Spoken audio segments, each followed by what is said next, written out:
Hello friends, welcome to my channel. आज हम लोग डिस्कस करेंगे इंजीनियरिंग मैकेनिक्स के अंदर motion of a two bodies connected by a string passing over a smooth pulley. हमने यहाँ पे क्या देख रहे हैं, ये हमारा क्या है, ये पुली है और यहाँ पे दो मास बॉडी है, एक का मास m1 है, दूसरे बॉडी का मास m2 है। मान लेते हैं कि हमारा बॉडी a है और ये दूसरा बॉडी हमारा क्या है, b है। ठीक है, तो हम लोग यहाँ पे ले लेते हैं WA। वेट जो लगेगा नीचे कितना लगेगा, m1g, और इसमें जो लगेगा W2 कितना लगेगा, m2g लगेगा। अगर ये बॉडी a एक्सीलरेशन से नीचे आ रहा है तो ये एक्सीलरेशन से क्या जाएगा, ऊपर जाएगा। और हमारा जो स्ट्रिंग पासिंग ओवर स्मूथ पुली, हमारा जो ये पुली जो है वो स्मूथ है।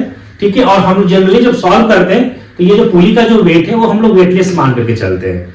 ठीक है, अब हम लोग यहां से हम लोग सॉल्व करते हैं कि इसमें जो टेंशन जो लगेगा, स्ट्रिंग के अंदर जो टेंशन लगेगा वो कितना लगेगा, हम लोग कैलकुलेट करते हैं। तो देखिए, सबसे पहले अगर मैं बात करता हूं तो यहाँ जो मास है m1 is greater than m2। ठीक है, m1 का जो मास है वो ज्यादा है विद रिस्पेक्ट टू द जो सेकेंड वाला जो बॉडी है उसका। अगर मैं यहां से सॉल्व करते हैं इक्वेशन तो यहां से देखिए क्या आएगा कि m1g minus t is equal to mass into acceleration. इसको आप फर्स्ट इक्वेशन मान लीजिए। सेकंड वाले के लिए मैं बात करूं तो यहां से क्या आ जाएगा, देखिए t minus m2g is equal to mass into acceleration. तो यहां फर्स्ट वाले मास क्या था, m1 था, इसका मास m2 है, तो मास इनटू एक्सीलरेशन। इसको सेकंड। अब इसको आप सॉल्व कर लीजिए तो देखिए यहां से कैंसिल हो गया, तो यहां से क्या आ जाएगा आपका m1g minus m2g is equal to m1 plus m2, और ये हमारा क्या हो गया, कॉमन हो गया। तो जो हम लोग अगर सॉल्व करेंगे कि a एक्सीलरेशन कितना आ जाएगा यहां से, तो m1 माइनस m2 g इसमें से कॉमन ले लीजिए, divided by m1 plus m2। ये तो हमारा क्या हो गया, एक्सीलरेशन का वैल्यू कैलकुलेट हो गया। जब हम इसको न्यूमेरिकल को जब सॉल्व करेंगे तो हमारा मास दिया हुआ रहेगा और डायरेक्ट हम लोग क्या करेंगे, फार्मूला रखेंगे और इस फार्मूला पे हम लोग सॉल्व कर लेंगे। ठीक है, अब हमारा ए तो निकल गया।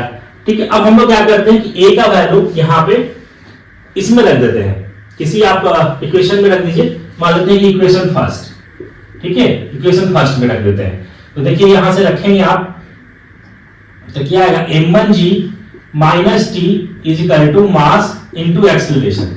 तो एक्सीलरेशन यहां से कितना आ गया, m1 minus m2 divided by m1 plus m2 into g. ठीक है, इसमें है जी, इसमें यहां पे जी कर देते हैं। ठीक जी।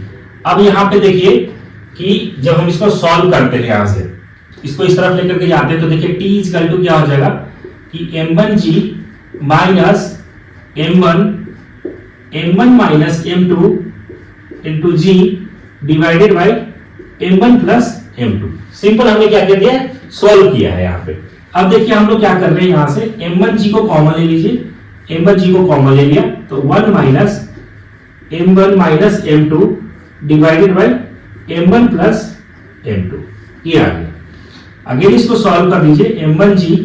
अब इसको अगेन सॉल्व करेंगे तो यहां से देखिए m1 प्लस m2, तो यहां पे क्या आ जाएगा, m1 plus m2 minus m1 plus का m2। ठीक है, अब देखिए यहां से m1 से m1 कैंसिल हो गया, तो यहां पे कितना हो गया, m2 प्लस m2 2m2, इसको मल्टीप्लाई करेंगे देखिए आ जाएगा 2m1 m2 divided by m1 plus m2 into g। ये रिलेशन आ गया किसका, ये आ गया t। मतलब जो टेंशन जो लगेगा वो कितना लग रहा है, वो इतना लग रहा है 2m1 m2 g डिवाइडेड, ये हमारा टेंशन निकल गया। अब हम लोग बात करते हैं कि अगर मान लेते हैं कि हमारा जो इसमें जो टेंशन लग रहा है तो डाउनवर्ड की तरफ कितना टेंशन लग रहा है। अगर मैं बात करूं कि डाउनवर्ड की तरफ जो टेंशन जो लग रहा है वो कितना लग रहा है, 2t लग रहा है, t plus t 2t। Upward की तरफ जो लगेगा, अपवर्ड की तरफ जो टेंशन जो लगेगा वो कितना लगेगा, 2t लगेगा, इधर भी लगेगा 2t। ठीक है, तो उस कंडीशन में अगर हम अगर सॉल्व करते हैं यहां पे, ठीक है, तो कितना आ जाएगा, रिएक्शन ऑफ द पुली कितना आ जाएगा। अगर मैं बात करता हूं कि रिएक्शन ऑफ द पुली, ठीक है, तो यहाँ पे कितना लग रहा है, यहाँ पे 2t लग रहा है, तो इसको अगर आप 2 से मल्टीप्लाई कर देंगे तो कितना जगह लगेगा, रिएक्शन ऑफ द अगर पुली की बात करें तो 4m1 m2 divided by m1 plus m2 into g। ये हमें हमारा रिलेशन जो है, ये रिलेशन हमारे पास आ जाएगा कि रिएक्शन ऑफ द पुली जो है वो ये आ जाएगा। ठीक है, तो इसको फ्रेंड्स इसी तरीके से सिंपल आपको सॉल्व करना है। अगर एग्जामिनेशन अगर पूछता है डेरिवेशन तो आपको इस तरीके से सॉल्व करना है। अदरवाइज अगर न्यूमेरिकल आपसे अगर डायरेक्टली पूछा जाता है, इस तरह का क्वेश्चन है, ठीक है, connected to pulley by string passing over smooth pulley के लिए, तो डायरेक्ट आपको क्या करना है, फॉर्मूला याद रखना है, एक्सीलरेशन का ये रखना है और टेंशन जो लग रहा है वो कितना लग रहा है, इतना लग रहा है। तो डायरेक्ट आपको वैल्यू रख करके सॉल्व कर लेना है। ठीक है, थैंक यू।